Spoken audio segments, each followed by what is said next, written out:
नमो नमः भवतां सर्वेषां हार्दं स्वागतम। आप सभी का संस्कृत सोपानम में पुनः स्वागत है। आशा करता हूँ कि आप सब स्वस्थ हैं, कुशल हैं। मैं भी एकदम बढ़िया हूँ। और हमारी जो संस्कृत से परिचय ये जो सीरीज़ है, तो इस सीरीज़ में आगे मैं संस्कृत के एक बहुत ही महत्वपूर्ण व्याकरण के विषय को लेना चाहता हूँ। और वो विषय है समास।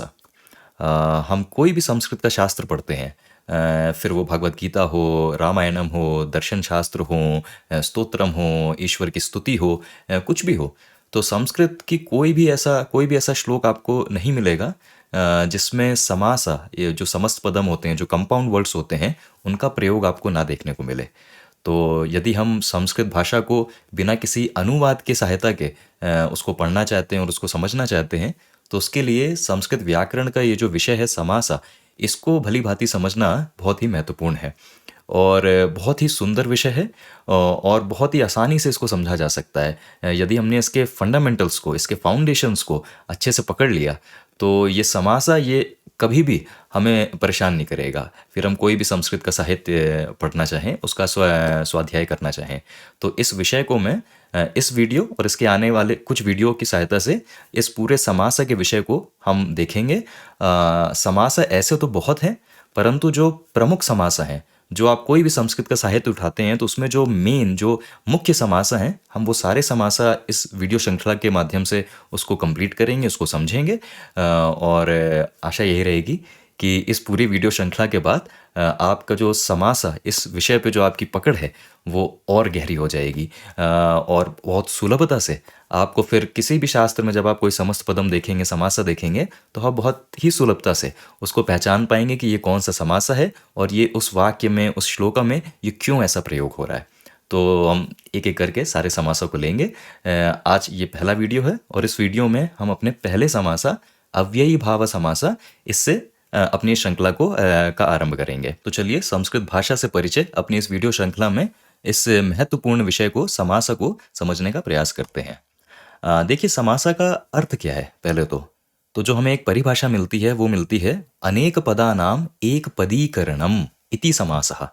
अनेक पदानाम, अनेक पदों का एक पदीकरणम, तो अनेक पदों को लेके एक पद में परिवर्तित करना, कि हम अलग अलग पदों को लेके उनको जोड़ के अब एक संयुक्त पदा, एक समस्त पदा बनाते हैं, तो इसी को हम समासा कहते हैं। उदाहरण के तौर में कि सागरस्य तीरम, तो यहाँ पे आप देख रहे हैं कि सागरस्य तीरम, इससे हम क्या कह रहे हैं, इससे हम कह रहे हैं सागरस्य, सागर का, तीरम, तीरम का अर्थ होता है कि जो उसका शोर होता है, जो उसका किनारा होता है, तो सागरस्य तीरम, इससे हम कह रहे हैं सागर का किनारा। ठीक है, यहाँ पे देखिए हमने दोनों पदों को अलग ही रखा है। अभी ये दोनों पद अलग हैं, इनको हमने एक साथ जोड़ा नहीं है, परंतु सागरस्य तीरम, इसी बात को हम इन दोनों को साथ में जोड़ के सागर तीरम इस समस्त पदम के माध्यम से कह सकते हैं। तो हमने क्या करा, अनेक पदानाम एक पदीकरणम, यही समासा होता है। ठीक है, नद्याः जलम इति नदी जलम, कि नद्याः जलम, इससे हम क्या कह रहे हैं, तो हम कह रहे हैं नद्याः, इससे अर्थ है नदी का, और जलम से अर्थ है जल, तो नद्याः जलम से हम कह रहे हैं नदी का जल। और इसी बात को हम दोनों शब्दों को, दोनों पदों को अलग करके भी कह सकते हैं, और इसी बात को हम इन दोनों पदों को एक पदीकरणम, इन दोनों पदों को एक पद बना के भी कह सकते हैं, नदी जलम। तो जब हम दो या दो से अधिक पदों को लेके उनको साथ में जोड़ के एक समस्त पदम बना देते हैं, तो इसी को हम समासा कहते हैं। और फिर ये क्या है, तो ये उसी समासा का विग्रह वाक्य हो जाता है। यानी ये जो भी आप वाक्य देख रहे हैं, तो इनको हम विग्रह वाक्यम कहते हैं। तो विग्रह वाक्यम किसी भी समासा का ऐसा नहीं कि कोई बहुत स्पेशल चीज है, नहीं। किसी भी समासा को जब आप देखते हैं, उस समासा से जो आपको अर्थ मिल रहा है, अगर उसी अर्थ को आप संस्कृत में लिखना चाहेंगे, पदों को अलग ही रख के, और जो भी उसमें विभक्ति का प्रयोजन हमें दिख रहा है, तो उन पदों को उस विभक्ति के रूप में डाल के यदि आप जो बात कहते हैं, उसी को विग्रह वाक्यम कहा जाता है। और अगर हम पदों को जोड़ दें, एक पद बना दें, तो फिर उसको हम समासा कहते हैं, समस्त पदम कहते हैं। ठीक है, तो अनेक पदानाम एक पदीकरणम इति समासः, जैसा आप यहाँ पे देख सकते हैं। ठीक है, अभी आगे बढ़ें तो समास के प्रकार। तो देखिए प्रमुखतः हमें समास के 4 मुख्य प्रकार देखने को मिलते हैं। अव्ययी भाव समासः, द्वंद्व समासः, तत्पुरुष समासः, बहुव्रीहि समासः। और फिर इसमें भी जैसे हम द्वंद्व समासा की बात करें, तो द्वंद्व समासा के अंदर ही हमें 2 अलग प्रकार के द्वंद्व समासा देखने को मिलते हैं। इतरेतर द्वंद्व समासः, समाहार द्वंद्व समासः। ऐसे ही तत्पुरुष समास के भीतर में भी कुछ अलग सब कैटेगरीज हैं, जैसे कर्मधारय समासः, द्विगु समासः, नञ्य समासः, उपपद तत्पुरुष समासः। तो ये भी कुछ अलग कैटेगरीज हैं समासा की, इनको भी हम देखेंगे। और बहुव्रीहि समासा। और देखिए, जैसा कि मैंने वीडियो के आरंभ में कहा था कि ऐसे तो समासा के और भी प्रकार हैं। तत्पुरुष समासा, इसके भीतर में ही और अलग प्रकार भी हैं। ऐसे ही बहुव्रीहि समासा, इसके भीतर भी अलग अलग प्रकार के बहुव्रीहि समासा होते हैं। परंतु हम सिर्फ उन समासा को इस वीडियो की श्रृंखला से समझेंगे जो हमें अधिकतर, कोई भी अगर हम संस्कृत का साहित्य और कोई भी संस्कृत का श्लोक उठाते हैं तो उसमें हमें वो समासा देखने को मिलता है। तो पहले अगर हम इन प्रमुख समासों को समझ लें तो समास ये जो विषय है इस पे हमारी पकड़ थोड़ी सी मजबूत हो जाएगी और एक फंडामेंटल क्लियर हो जाएगा कि समस्त पदम बनाने का जो एक लॉजिक होता है, उनको कैसे प्रयोग करा जाता है वाक्य में। जब ये फंडामेंटल क्लियर हो जाएगा तो जो बाकी के और भी कुछ स्पेशल समासा हैं फिर हम उनको भी समझ सकते हैं। परंतु स्टार्ट करने के लिए ये जो समासा मैंने यहाँ पे दिखाए हैं आपको स्क्रीन पे, हम पहले सिर्फ इन समासा को समझेंगे। अगर इन समासा को समझ लिया तो आप ये मान के चलिए कि संस्कृत का आप कोई भी साहित्य उठा सकते हैं और उसको पढ़ने का प्रयत्न कर सकते हैं। तो चलिए अपने पहले समासा को देखते हैं, अव्ययी भाव समासः। और देखिए, कोई भी समासा, इसको समझने से पहले उससे जुड़ी कुछ बातें हैं जो हमें जानना आवश्यक है। जैसे अव्ययी भाव समासः, ये पूर्वपद प्रधानम, ये समासा पूर्वपद प्रधानम है। कहने का अर्थ है कि किसी भी समासा को बनाने के लिए हमें कम से कम दो पदा तो चाहिए। ठीक है, तो जो पहले पदा होता है इसको हम कहते हैं पूर्व पदा, और जो दूसरा पदा होता है इसको हम कहते हैं उत्तर पदा। तो हमारे समास में, हमारे समस्त पदम में जो दो पदा जुड़ रहे हैं, तो हो सकता है कि इस पूरे समस्त पदम का जो एक विशेष अर्थ है, जो एक फ्लेवर है, यदि वो पूर्व पद इससे अधिक प्रभावित है तो हम कह देते हैं कि ये समासा पूर्व पद प्रधानम है। यदि वो उत्तर पद इससे अधिक प्रभावित है तो हम इसको कह देते हैं कि ये उत्तर पद प्रधानम है। फिर ये भी हो सकता है कि जो दो पद हैं ये दोनों ही इक्वली इंपॉर्टेंट है, कि दोनों ही पदों का समस्त पदम के अर्थ पर एक सामान्य प्रभाव है, कोई कम या कोई उससे अधिक नहीं है। तो हम कह देते हैं कि दोनों ही पद प्रधान है। कहने का अर्थ है कि उभया पद प्रधानम, उभया दोनों पद प्रधान है। और ऐसा भी हो सकता है कि जो दो पदा आपके समस्त पदम में है ये दोनों ही उसके अर्थ को प्रभावित नहीं कर रहे हैं, कोई अन्य पद है जो उसको प्रभावित कर रहा है, तो फिर हम कह देते हैं कि अन्य पद प्रधानम। इसको और अच्छे से समझेंगे जब हम उदाहरण के माध्यम से हर एक समासा को समझेंगे, तब ये चीज क्लियर हो जाएगी। तो अव्ययी भाव समासा ये पूर्व पद प्रधानम है। क्यों है, अभी जब हम इसके वाक्यों की सहायता से इसको समझेंगे तो ये चीज क्लियर हो जाएगी। फिर मुख्य बात यह है कि अव्ययी भाव समासा, कि यदि मान लीजिए मैं आपके सामने कोई एक समस्त पदम, कोई एक समासा लिख दूं, अब इस समासा को देख के आप कैसे पहचानोगे कि ये अव्ययी भाव समासा है? तो उसके लिए एक सबसे बड़ी हिंट है कि जो पूर्व पदा है, कि जो हमारे दो पदा जुड़े हैं उसमें से जो ये पूर्व पदा है ये या तो उपसर्ग होगा या फिर ये अव्ययम होगा। तो अगर मैं आपको कोई एक समास लिख के देता हूं और आपको पूर्व पदा में एक उपसर्ग या एक अव्ययम देखने को मिलता है तो आप एक गेस ले सकते हैं कि ये अव्ययी भाव समासा है। तो ये इसको पहचानने का, अव्ययी भाव समासा को पहचानने का ये काफी अच्छा क्लू है। ठीक है, और दूसरी एक बहुत ही विशेष बात अव्ययी भाव समासा को लेके है कि जो ये समासा है इसका रूप कैसा होता है। तो इस समस्त पदम का रूप कैसा होता है, नपुंसक लिंग एक वचन वत। देखिए यहाँ पे ध्यान देने वाली बात है, ये वत, वत का अर्थ होता है की तरह, वत का अर्थ होता है लाइक, उसकी तरह। तो जो समस्त पदम का रूप बनता है वो देखने में नपुंसक लिंगा एक वचन वैसा लगता है। ठीक है, वैसा नपुंसक लिंगा हो नहीं जाता है शब्द, लेकिन जो उसका रूप है वो देखने में लगता है कि ये नपुंसक लिंगा एक वचन का रूप है। तो देखिए इन दोनों पॉइंट्स हमें क्या पता चला कि यदि आप कोई शास्त्र पढ़ रहे हैं और आपके सामने एक समास, एक समस्त पदम दिखता है, कि आपको वो पदा देख के पता चल रहा है कि इसमें दो पदा जुड़े हुए हैं, तो आपको ये पता चल रहा है कि ये एक समस्त पदम है, ये एक समासा है। परंतु अब ये कौन सा समासा है?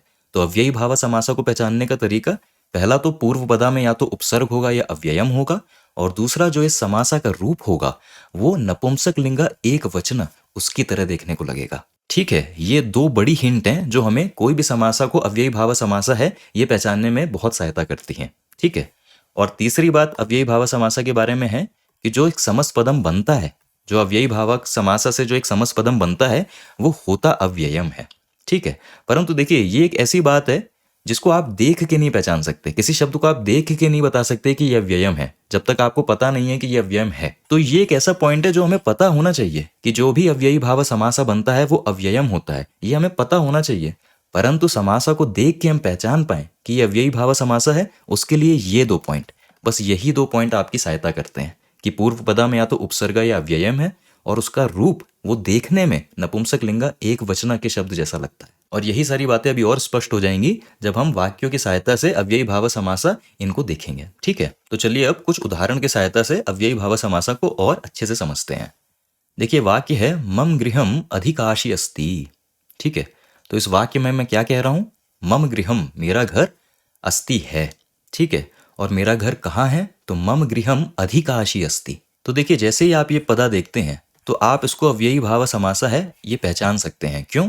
क्योंकि इसमें जो दो पदा हैं अधि और काशी, तो आप देख सकते हैं कि पूर्व पदा में एक उपसर्ग है अधि। ठीक है, तो ये पहला पॉइंट क्लियर हुआ। और दूसरा अधिकाशी, ये देखने में आपको एकदम वैसा लग रहा है जैसा वारी होता है, या कोई भी इकारांत नपुंसकलिंग शब्द देख लीजिए। इकारांत नपुंसकलिंग शब्द जैसे वारी, उसका प्रथमा विभक्ति एक वचनम में रूप कैसा होता है? यही होता है, वारी। ठीक है, ना उसमें वारिम ऐसा लगता है, ना उसमें वारी ही ऐसा लगता है। तो अधिकाशी ये देखने में एक इकारांत नपुंसकलिंग एक वचन का रूप जैसा ही लग रहा है। ठीक है, तो यही ये दूसरा पॉइंट है। तो ये तो इसका रूप देख के इसको पहचानने की बात हो गई। अब इसका अर्थ क्या है? तो देखिए, अव्ययी भाव समासा में हमने पढ़ा था कि पूर्व पद प्रधानम, कि अब ये जो समास बना है इसका जो विशेष अर्थ है वो अधि, ये जो पूर्व पद है इससे मिलता है कि ये जो उपसर्ग है ये उस शब्द में एक विशेष अर्थ दे रहा है। और अधिकाशी, इससे क्या अर्थ होता है? तो इससे अर्थ होता है काश्याम।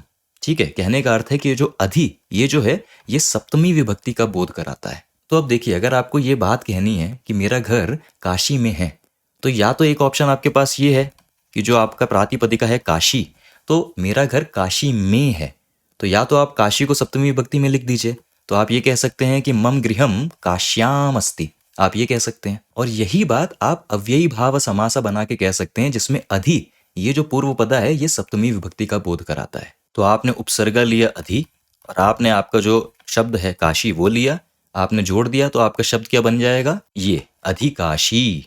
परंतु यहाँ पे वो बात आती है कि अव्ययी भाव समासा का रूप नपुंसकलिंग एक वचन की तरह लगना चाहिए। अभी ये दीर्घ ईकारांत है और सामान्यतः हम कोई दीर्घ ईकारांत ऐसा कोई शब्द हम नपुंसकलिंग में नहीं देखते हैं। तो सबसे आसानी से हम अधिकाशी इसको नपुंसकलिंग एक वचन जैसा कैसे दिखा सकते हैं? तो कुछ नहीं करना है, बस दीर्घ ई के स्थान पे आप रस्व ई को यूज कर लीजिए, क्योंकि रस्व इकार पे अंत होने वाले शब्द नपुंसकलिंगा होते हैं, जैसे वारी। ठीक है, तो इसीलिए अधिकाशी हम इसको ऐसा नहीं लिखेंगे, हम इसको देखने में नपुंसकलिंगा एक वचन जैसा दिखाएंगे, नपुंसकलिंगा एक वचन वत। तो हमारा समस्त हो जाएगा अधिकाशी। मम गृहम अधिकाशी अस्ति, अधि सप्तमी विभक्ति का विरोध कराता है, तो अधिकाशी का वही अर्थ है जो काश्याम इसका अर्थ है। तो ये पहला उदाहरण है हमारा अव्ययी भाव समासा का, और ये जो है इसको हम कहते हैं विग्रह वाक्यम। ठीक है, कि अधिकाशी समस्त का विग्रह क्या है? तो विग्रह जैसा मैंने बताया कोई ऐसा डरने वाली बात नहीं है, विग्रह कुछ नहीं है। यदि आप समासा ना प्रयोग कर रहे होते और आपको वही बात कहनी होती तो आप कैसे कहते? तो अगर हम समस्त पदम का प्रयोग ना करके उसी बात को अगर हम कहते तो कैसे कहते? उसी को विग्रह वाक्यम कहते हैं। तो अगर हम अधिकाशी ये ना कह रहे होते तो काशी में ये हम कैसे कहते? तो वैसे ही काशी में सप्तमी विभक्ति का प्रयोग करिए, काश्याम। ठीक है, तो जो भी समस्त पदम से आप अर्थ समझते हैं बस उसी अर्थ को आप संस्कृत में लिख दीजिए, वही विग्रह वाक्यम होता है। ठीक है, तो आशा करता हूं कि अव्ययी भाव समासा से जुड़े ये जो 4 पॉइंट हैं, अब इस समस्त पदम की सहायता से आप इन पॉइंट को ऐसा प्रयोग होता देख पा रहे हैं, इसका प्रैक्टिकल यूज देख पा रहे हैं। अब ये चीज और क्लियर हो जाएगी जब हम और अव्ययी भाव समासा के उदाहरण देखेंगे। लेकिन एक चीज हमने सीखी कि अधि ये हमें सप्तमी विभक्ति उसका बोध कराता है। ठीक है, तो ऐसे ही अगर आपके सामने शब्द है अधिहरि, तो अधिहरि इसका क्या अर्थ होगा? तो अधिहरि इसमें आप पहचान पा रहे हैं कि जो हमारा शब्द रहा होगा वो रहा होगा हरि, हरि मतलब विष्णु। तो अधिहरि हम कहें या फिर हम हरि को सप्तमी विभक्ति में लिख दें हरओ। ओके, मम भक्ति ही अधिहरि अस्ति, मेरी भक्ति हरि में है। तो हम अधिहरि भी कह सकते हैं या हम ये भी कह सकते हैं कि मम भक्ति ही हरओ अस्ति, दोनों बात कह सकते हैं। ठीक है, ऐसे ही देखिए अधिकूलम, तो यहाँ पे भी हम क्या कह रहे हैं? जो हमारा शब्द है वो है कूला। ठीक है, कूला का भी अर्थ वही होता है जैसा तीरा, उसका अर्थ होता है शोर, किनारा। तो अगर आप कहना चाहते हैं किनारे में, तो कूला इसमें आप सप्तमी विभक्ति का प्रयोग करेंगे कूले। तो ये हो गया, हम समासा को नहीं यूज कर रहे हैं, हम उसी में विभक्ति लगा के अपनी बात को कहना चाह रहे हैं। परंतु अगर आप समास बनाना चाहते हैं तो आप इस शब्द के साथ, इस प्रातिपदिका कूल के साथ आप अधि जोड़ दीजिए, तो आपका शब्द बनेगा अधिकूला। परंतु हम इसको अधिकूला ऐसे ही नहीं छोड़ सकते, क्योंकि ध्यान करिए नपुंसक लिंगा एक वचन वैसा दिखना चाहिए। तो ये जो अकारांत शब्द है, यदि ये नपुंसक लिंगा होता और एक वचन में होता तो हम इसको कैसे लिखते? फलम पुष्पम वैसा लिखते तो अधिकूलम ऐसा लिख रहे हैं। ठीक है, तो आशा करता हूँ कि ये एक उदाहरण से थोड़ा थोड़ा क्लियर हुआ है। अभी आगे बढ़ते हैं। अब मान लीजिए हमारा वाक्य है मम गृहम उपनदी अस्ति। अब मैं क्या कह रहा हूँ, तो अब ये उपा ये कोई विशेष अर्थ दे रहा है। और उपा ये क्या अर्थ देता है, तो चलिए देखते हैं। उपा अर्थ देता है समीपम। ठीक है, तो फिर वही बात कि यदि आप कहना चाहते हैं कि मेरा घर नदी के पास है, तो एक ऑप्शन है कि आप समासा ना बनाइए, आप समासा समस्पदम ये कुछ ना बनाइए, और जो आप कहना चाह रहे हैं वो पदों में उचित विभक्ति के प्रयोग से वो बात कह दीजिए। मेरा घर नदी के पास है, तो मम गृहम नदी के, तो जो हमारा प्रातिपदिका है नदी, इसमें हम षष्ठी विभक्ति का प्रयोग करेंगे क्योंकि नदी के, तो नदी का षष्ठी विभक्ति हो जाता है नद्याः। तो मम गृहम नद्याः और समीपम ये अव्ययम होता है, समीपम का मतलब होता है के पास। तो बिना समस्त पदम बिना समासा बनाए हम यही बात को कह सकते हैं मम गृहम नद्याः समीपम अस्ति। ठीक है, परंतु अगर हम समासा बनाना चाहते हैं तो हमें ये पता है कि समीपम ये अर्थ उपा हमें इससे मिल जाता है। तो हम क्या करेंगे, हम अपने प्रातिपदिका में ये उपा ये जोड़ देंगे। परंतु फिर वही बात कि उपनदी ये देखने में नपुंसक लिंगा एक वचना जैसा नहीं दिख रहा है, तो हमें इसको नपुंसक लिंगा एक वचना जैसा दिखाना होगा। तो फिर क्या कर सकते हैं कि दीर्घ ई के स्थान पे आप रस्व ई का प्रयोग करिए, क्योंकि रस्व इकारांत नपुंसक लिंग शब्द होते हैं वारी की तरह। तभी यहाँ पे हमने उपनदी इसको ऐसे लिखा है, क्योंकि दिखना चाहिए नपुंसक लिंग एक वचनम जैसा। तो उपनदी ये हमारा अव्ययी भाव समासा हो गया, और इसका विग्रह क्या हो जाएगा, तो विग्रह क्या हो गया कि हम समास अगर ना यूज कर रहे होते तो उसी बात को हम कैसे कहते, तो हम ऐसे कहते। ठीक है, तो नद्याः समीपम इति उपनदी। ठीक है, तो देखिए अगर उपनगरम आप ये कहीं पढ़ते तो इसका क्या अर्थ होता। उपा ये देखते ही आप पहचान जाते कि अच्छा समीपम ये अर्थ है। तो उपनगरम से क्या अर्थ है, नगर के समीप। तो नगर के समीप कहने के लिए आप क्या कहोगे, नगरस्य समीपम इति उपनगरम। ठीक है, अब ये देखिए उपसीमम।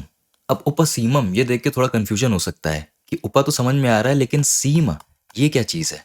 परंतु यहाँ पे शब्द सीमा नहीं है, यहाँ पे शब्द था सीमा। सीमा मतलब बॉर्डर। मैं कहना चाहता हूं कि सीमा के समीप, ठीक है, बॉर्डर के पास। तो यदि समास नहीं बना रहा होता तो मैं इसको ऐसे कहता कि सीमा, इस पर षष्ठी विभक्ति लगाता, सीमायाः समीपम।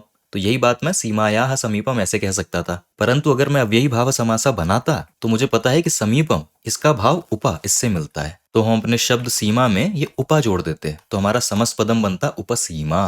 लेकिन फिर वही बात आती कि उपसीमा ये एक आकारांत शब्द है, और आकारांत शब्द सामान्यतः हम स्त्रीलिंगा देखते हैं, तो ये देखने में नपुंसक लिंगा तो नहीं लग रहा, तो पहले हमें इसको नपुंसक लिंगा बनाना पड़ेगा।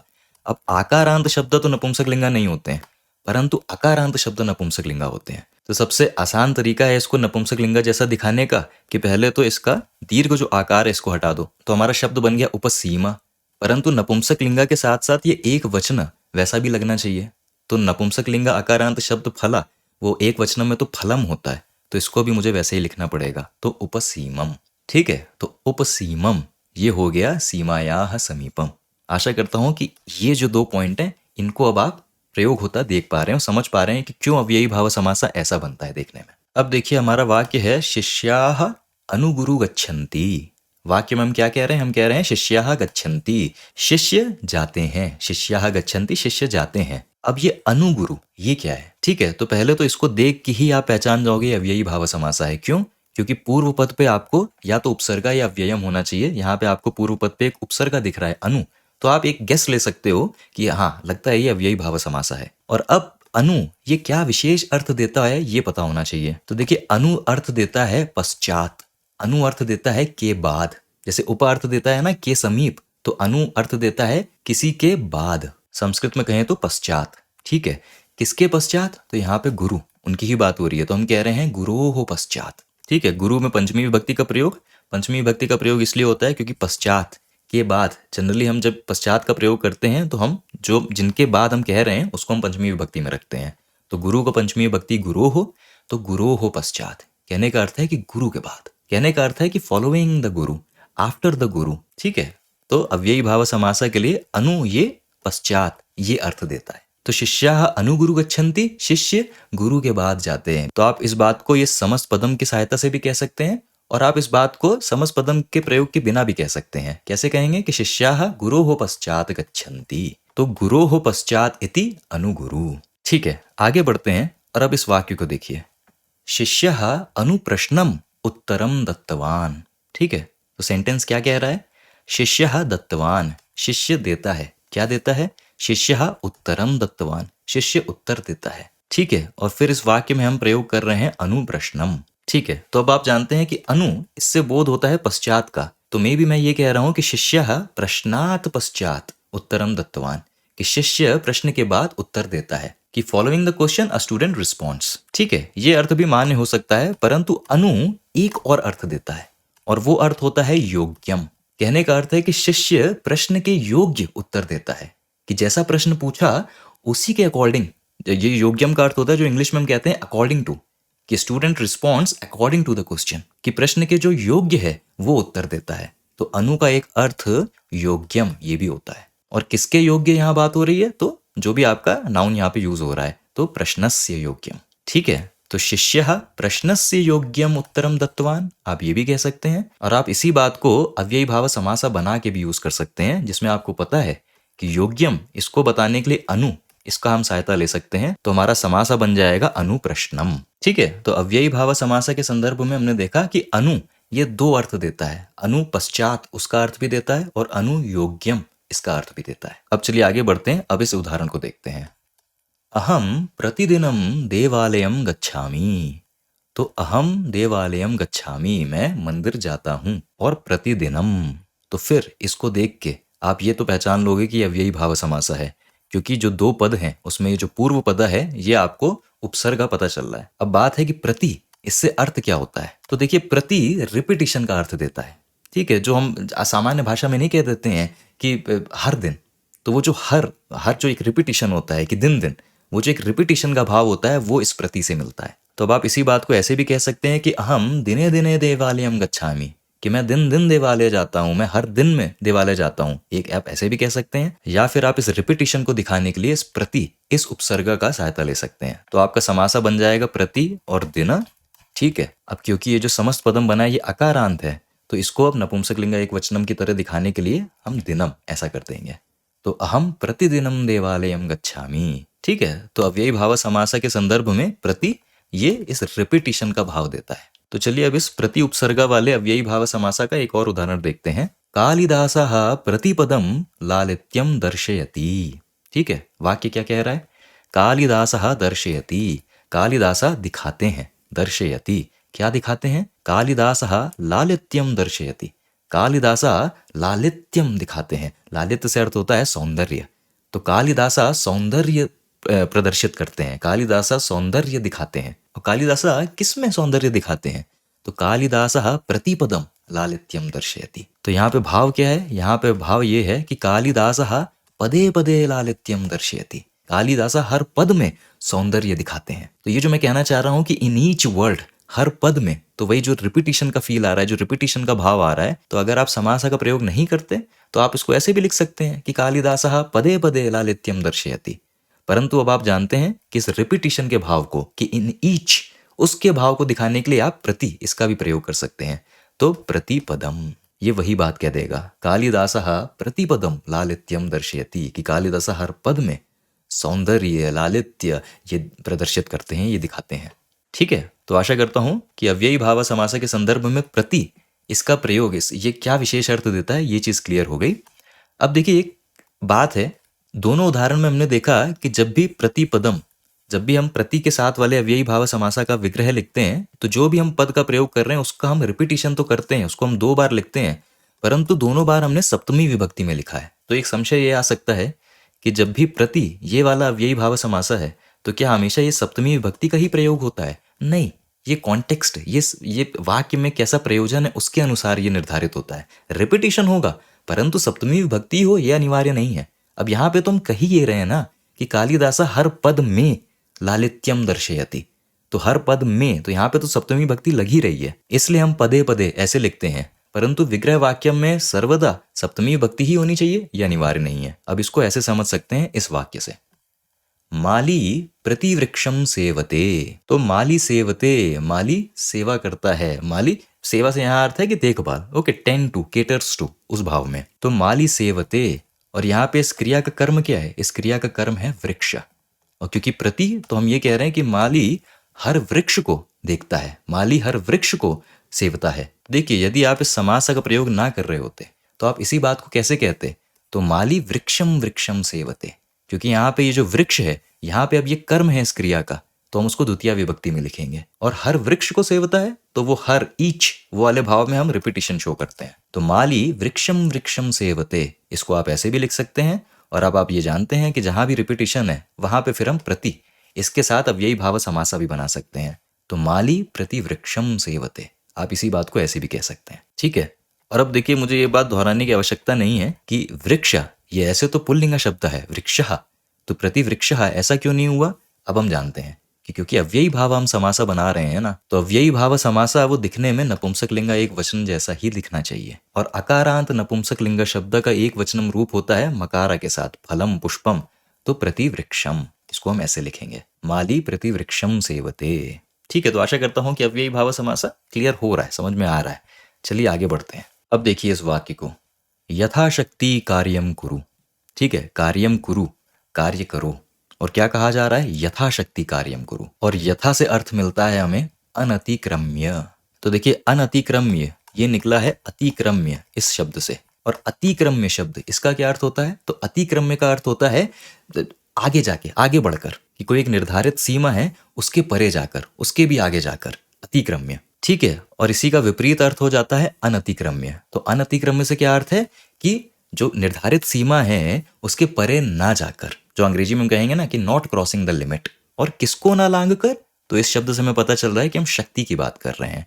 तो शक्तिम अनतिक्रम्य, शक्ति को ना लांग कर, शक्ति को लांघे बिना, उस भाव में। तो यदि हम कहना चाहते हैं कि जितनी शक्ति है उसके ही अनुसार कार्य करो, कि अपनी क्षमता, अपनी शक्ति के परे मत जाओ, अपनी शक्ति की सीमा के अंदर ही रह के कार्य करो, तो हम इसको ऐसे भी कह सकते हैं कि शक्तिम अनतिक्रम्य कार्यम कुरु। और अब हम ये जानते हैं कि अनतिक्रम्य इस भाव को बताने के लिए हम यथा इसका प्रयोग कर सकते हैं अव्ययी भाव समासा में। तो हमारा समस्त पदम बन जाएगा यथाशक्ति, कि यथाशक्ति कार्यम कुरु। ठीक है। तो यथा अव्ययी भाव समासा के संदर्भ में यथा ये अनतिक्रम्य इसका भाव देता है, ये विशेष अर्थ देता है। ठीक है। और जिसके साथ भी यथा जुड़ा है वो इस अनतिक्रम का ऑब्जेक्ट हो गया, उसका कर्म हो गया, तो उसको द्वितीय विभक्ति में लिख देते हैं शक्तिम। अब शक्ति ये तो एक स्त्रीलिंग शब्द है जिसका एक वचनम का रूप होता है शक्ति ही, परंतु हमें इसको नपुंसक लिंग एक वचनम वाला रूप देना है। तो इकारांत नपुंसक लिंग शब्द का जो एक वचनम का रूप होता है उसमें विसर्गा मकार ऐसा कुछ नहीं लगता है, तभी यथाशक्ति ये ऐसे लिखा गया है, यथाशक्ति कार्यम कुरु। ठीक है। तो आशा करता हूं कि ये उदाहरण भी क्लियर हो गया। और अब देखिए इसी यथा वाले अव्ययी भाव समासा का एक और उदाहरण देखते हैं। सर्वे कृपया यथास्थानम उपविशन्तु, कि सभी लोग कृपया बैठ जाएं, सर्वे कृपया उपविशन्तु। और हम क्या कह रहे हैं? सर्वे कृपया यथास्थानम उपविशन्तु। तो कहने का भाव ये है कि सभी कृपया अपने अपने स्थान पर बैठ जाइए, जो आपका स्थान निर्धारित हुआ है उसके परे मत जाइए, जो आपका स्थान है उसी निर्धारित स्थान पर बैठिए। तो इसी बात को हम ऐसे भी कह सकते हैं कि सर्वे कृपया स्थानम अनतिक्रम्य उपविशन्तु। तो स्थानम अनतिक्रम्य हम ऐसे भी बोल सकते हैं, और हम इसका अव्ययी भाव समासा भी बना सकते हैं। तो यथास्थानम, क्योंकि स्थान ये एक अकारांत शब्द है, तो इसका नपुंसक लिंग एक वचनम दिखने वाला रूप हो जाएगा स्थानम। तो यथास्थानम, तो यथा अनतिक्रम्य इसका भाव देता है अव्ययी भाव समासा में। ठीक है। तो आशा करता हूं कि इन उदाहरण की सहायता से अव्ययी भाव समासा ये क्या होता है, इसको कैसे पहचान सकते हैं, ये सब आपको क्लियर हो गया है। और आपको ये पता चल गया है कि जो भी उपसर्गा या अव्ययम जुड़ता है अव्ययी भाव समासा के संदर्भ में, वो उपसर्गा या अव्ययम कुछ ना कुछ एक विशेष अर्थ देता है। तभी, और क्योंकि उपसर्गा या अव्ययम पूर्व पद में जुड़ा होता है, तभी अव्ययी भाव समासा को पूर्व पद प्रधानम कहा जाता है, कि जो एक विशेष अर्थ मिलता है उस समासा से वो उसके पूर्व पद से मिलता है, वो एक विशेष अर्थ डालता है। ठीक है। तो हमने कुछ उपसर्गा कुछ अव्यय देखे जो क्या विशेष अर्थ देता है, हमने वो भी देखा। ऐसे ही और भी अव्ययी भाव समासा होते हैं जिसमें अलग अलग उपसर्गा या अव्ययम अलग अलग एक विशेष अर्थ देते हैं। ठीक है। तो सु ये जो उपसर्गा होता है ये समृद्धि इसका अर्थ देता है। तो सुनाम, इससे हम क्या कह रहे हैं? नाम की समृद्धि। Okay, glory of that name. ठीक है। तभी मैं कह रहा हूं नामनः समृद्धि। नामनः ये कैसे आया? तो संस्कृत में नाम ये नामन इस प्रातिपदिका से आता है, और इसका क्योंकि मैं कहना चाहता हूं कि नाम की समृद्धि, तो षष्ठी विभक्ति का प्रयोग, तो नामन इसका षष्ठी विभक्ति का रूप होता है नामनः। तो नामनः समृद्धि इति, समृद्धि आप जानते हैं सु इस उपसर्गा से वो विशेष अर्थ मिलता है, और जो हमारा प्रातिपदिका है नामन। ठीक है ये, परंतु हम इसको ऐसे नहीं छोड़ सकते, अव्ययी भाव समासा बना रहे हैं तो इसको नपुंसक लिंग एक वचनम का रूप देना है। अब नामन ये तो नपुंसक लिंग शब्द ही है, इसका एक वचनम का रूप क्या होता है? नाम। तो इसीलिए ये ऐसे लिखा गया है सुनाम। तो आप सुनाम ये समासा प्रयोग करिए या फिर नामनः समृद्धि ये प्रयोग करिए, एक ही बात है। सुनाम हमारा समास है और नामनः समृद्धि ये उसका विग्रह वाक्यम है। तो अव्ययी भाव समास हम कैसे पहचाने ये हम समझ चुके हैं। और अब बस शेष ये रहता है कि अलग अलग उपसर्ग, अलग अलग अव्ययम क्या एक विशेष अर्थ देता है, वो आपको ऐसा स्मरण में रखना पड़ेगा। तो सु ये समृद्धि इसका अर्थ देता है, और इसी का उल्टा होता है दुर। ठीक है, दुर्भावम ये समृद्धि का विपरीत होता है, तो विरुद्धि। तो यदि मैं कह रहा हूं दुर्भावम तो मैं क्या कह रहा हूं, मैं कह रहा हूं भाव की वृद्धि। तो वही मैंने यहां लिखा है, भावस्य वृद्धि ही इति दुर्भावम। तो दुर से अर्थ होता है समृद्धेः अभावः, या फिर आप कह सकते हैं वृद्धि। ठीक है, आगे बढ़ेंगे तो निर उपसर्ग क्या कहता है, तो निर उपसर्ग अभावः इसका बोध कराता है। तो यदि आप पढ़ रहे हैं निर्जनम तो आप समझ सकते हैं कि आप क्या कह रहे हैं, आप कह रहे हैं लोगों का अभाव। जना से अर्थ होता है लोग, तो लोगों का अभाव, जनानाम अभावः इति निर्जनम। ये निर्जनम ये ऐसा क्यों लिखा है अब आप जानते ही हैं, क्योंकि अव्ययी भाव समासा है तो दिखने में ये नपुंसक लिंगा एक वचनवत वैसा होना चाहिए, तो निर्जनम। ठीक है, तो बस आप याद रखने वाली बात है कि निर अभाव इसका अर्थ देता है। ठीक है, आगे बढ़े तो सविष्णु, तो सा ये किसका अर्थ देता है, तो सा ये कई अर्थ देता है, हम देखेंगे सारे अर्थ। सा एक अर्थ देता है सदृशम, और सादृशम से अर्थ होता है कंपेरेबल, जो हम कहते हैं ना सदृशम तुल्यम समकाशम, तो ये सारे अर्थ देता है ये सा। और सदृशम तुल्यम समकाशम जब भी आप इनमें से किसी का प्रयोग करते हैं तो कंपेरेबल विद जिसके साथ आप वो कंपैरिजन कर रहे हैं वो तृतीया विभक्ति में होता है। ऐसे बोलने में लगता है कि षष्ठी विभक्ति होनी चाहिए कि विष्णु के समान, विष्णु के बराबर, तो ऐसे बोलने में लगता है कि षष्ठी विभक्ति होनी चाहिए, परंतु संस्कृत में सदृशम तुल्यम समकाशम जब भी हम ऐसे शब्दों का प्रयोग करते हैं तो उसके साथ तृतीया विभक्ति का प्रयोग होता है। तो यदि आप कहना चाहते हैं कि कंपेरेबल विद विष्णु, विष्णु के समान, तो आप या तो ऐसे कहिए विष्णुना सदृशम, या फिर आप अव्ययी भाव समासम उसको बना दीजिए। और आप जानते हैं कि सदृशम तुल्यम समकाशम इस अर्थ को बताने के लिए सा इसका यूज होता है, और जो आपका मुख्य पद है विष्णु वो होना चाहिए सा विष्णु। ठीक है, तो सा विष्णु से अर्थ है विष्णुना सदृशम। और ऐसे ही सा एक और अर्थ देता है जो है सह। ठीक है, सह का अर्थ होता है टुगेदर, टुगेदर विद। ठीक है, और फिर वही किस ऐसे जब हम बोलते हैं हिंदी में आम भाषा में तो अगेन ये सुनने में लगता है कि षष्ठी विभक्ति होनी चाहिए, उसके साथ, चक्र के साथ। तो ऐसे बोलने में लगता है षष्ठी विभक्ति होनी चाहिए, परंतु सह जैसे सदृशम समकाशम तुल्यम उसके साथ था, वैसे ही सह के साथ है कि हम तृतीया विभक्ति का प्रयोग करते हैं, जिसके भी साथ, टुगेदर विद जिसके भी साथ हम कह रहे हैं वो तृतीया विभक्ति में होना चाहिए। तो यहाँ पे हमारा पद है चक्र, तो तृतीया विभक्ति चक्रेण, चक्रेण सह। अगर आपको अव्ययी भाव समासा बनाना है तो सह का बोध सा इस उपसर्गा से होता है, तो सा चक्र, सा चक्र नहीं छोड़ सकते, नपुंसक लिंग एक वचना जैसा दिखाना है तो सा चक्रम। ये समस्त पदम है, ये उसका विग्रह वाक्यम है। तो आशा करता हूं कि क्लियर है। आगे बढ़ते हैं और देखते हैं अतिहिमम। तो अति क्या भाव देता है, अति अत्ययः इसका भाव देता है, और अत्ययः इसका क्या अर्थ होता है, तो जो हम अंग्रेजी में कहते हैं ना एक्सेस, ठीक है, एक्सेस वो होता है अत्ययः, और हम कहते हैं एक्सेस ऑफ समथिंग। ठीक है, तभी षष्ठी विभक्ति कि किसका एक्सेस, तो हिमस्य अत्ययः। तो हिमस्य अत्ययः आप ऐसे भी कह सकते हैं, या फिर अत्ययः इसका बोध अति ये उपसर्ग कराता है, तो अति हिमम। आप इस पूरे को एक अव्ययी भाव समासा भी बना सकते हैं, अति हिमम। और एक और देख लेते हैं आजानु। ठीक है, इसका बड़ा प्रयोग होता है, हम रामायण हम पढ़ते कुछ भी पढ़ते हैं आजानु बाहु। ठीक है, तो आजानु ये क्या होता है, जानू का क्या अर्थ होता है, जानू का अर्थ होता है नी, जो हम अंग्रेजी में कहते हैं नी, घुटना, तो वो होता है जानू। और आजानु ये जब हम कहते हैं तो क्या अर्थ है, तो आ ये पर्यंतम इसका अर्थ देता है।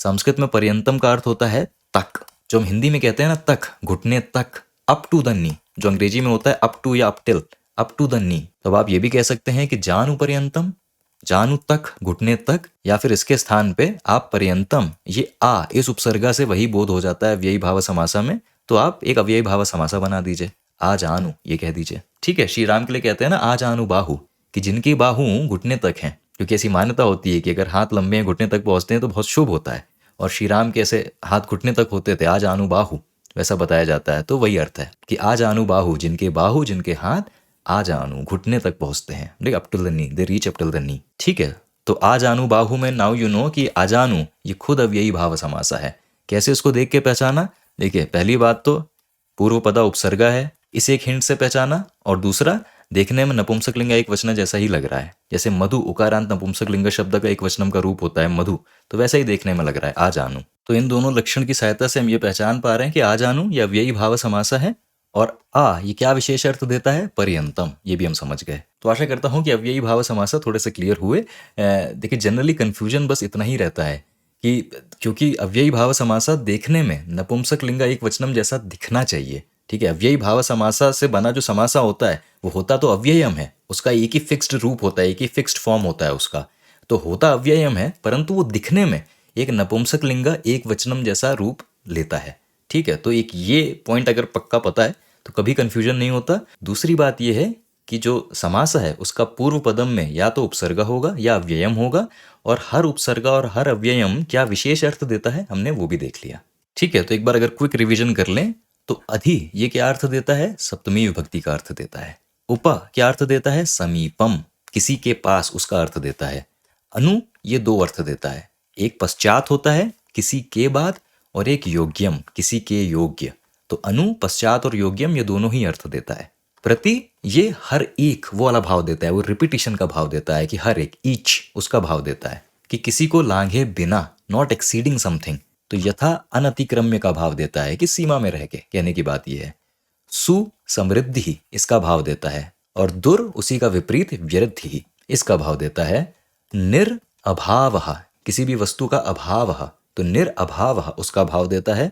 स दो अर्थ देता है, सदृशम और सह, ठीक है। सदृशम से अर्थ होता है समान, और सह से अर्थ होता है साथ। और सदृशम और सह इनके साथ सर्वदा ही संस्कृत में तृतीया विभक्ति का प्रयोग करा जाता है। जिसके भी साथ आप सदृशम समानता दिखा रहे हैं या सह जिसके साथ आप कह रहे हैं, तो उस नामपदा के साथ तृतीया विभक्ति का ही प्रयोग होता है। ति ये अत्ययः किसी चीज की अधिकता उसका भाव देता है, अत्ययः उसका भाव देता है। और आ ये पर्यंतम तक, वो जो भाव होता है अप टू, तक उसका भाव देता है, ठीक है। तो यदि ये स्मरण में रहेगा तो अव्ययी भाव समासों को पहचानने में और वो क्या अर्थ दे रहा है उसको समझने में, उसका विग्रह वाक्यम लिखने में कोई भी ऐसा परेशानी का अनुभव आपको नहीं करना पड़ेगा, ठीक है। तो हमारे समास की वीडियो श्रृंखला में ये हमारा पहला वीडियो है, और अव्ययी भाव समासों को हमने समझा।